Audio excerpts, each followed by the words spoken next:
The things in the world that we may twist together to make yarn are legion. There are many. The most common would be wool from the sheep. Fred Jenkins can certainly spin a yarn or two, and he tells a pretty good story to boot. I might add that a professional comber is the father of someone we've all heard about. The father of Christopher Columbus was a wool comber. And wool combing is a grand way to take debris out of the fiber. From combing or cleaning your wool of nasty debris to spinning and weaving, Fred Jenkins is preserving a bit of our heritage that many historians take for granted. It is so common that we can't see it.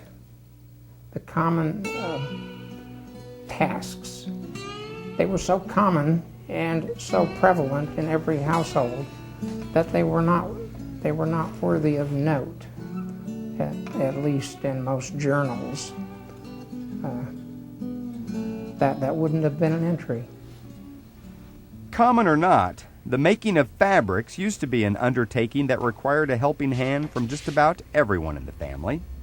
Everyone, that is, except for the men. No, our forefathers were more likely to be found hammering on an anvil than sitting at a loom. And, says Fred, since most of history focuses on the exploits of our forefathers, the contributions of our foremothers have mostly gone unnoticed. I suspect that history is never complete. The sensational stuff, you just about have to be shooting at one another before you get a page in the book. So consequently, the foremothers, for the most part, have been woefully slighted. And their communities that they had such an impact on depended for them for the peace and the stability that the community enjoyed. A professional photographer, today Fred dabbles in all sorts of old folk traditions. Drop by his Greentown studio sometime, and you could find him out back feeding the goats with his grandkids. Or if you're lucky, he might invite you to sample a bit of his homemade goat milk cheese. He also takes great pleasure in preserving the spinning and weaving traditions of his foremothers. It's a little bit like a kid saying, "Hey, Mom, look what I did. Watch me. Hey, this is mine." Yeah. If you've seen an accomplished spinner spin, there is something about it. The same kind of cadence that captivates the jogger and they can't quit. And it's so too with the loom. This can be therapy of the most powerful sort.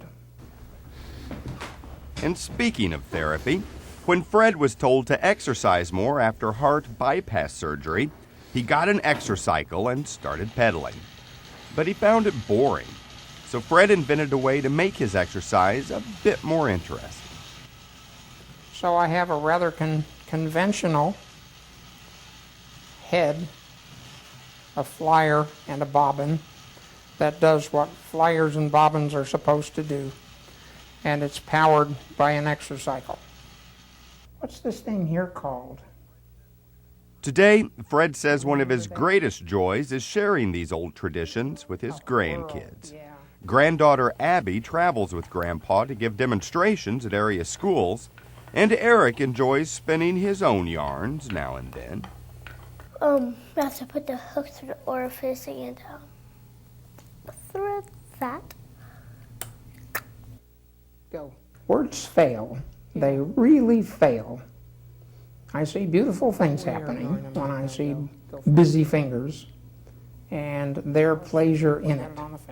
Okay. And if you still think he's just doing woman's work, well, that's just fine with Fred Jenkins.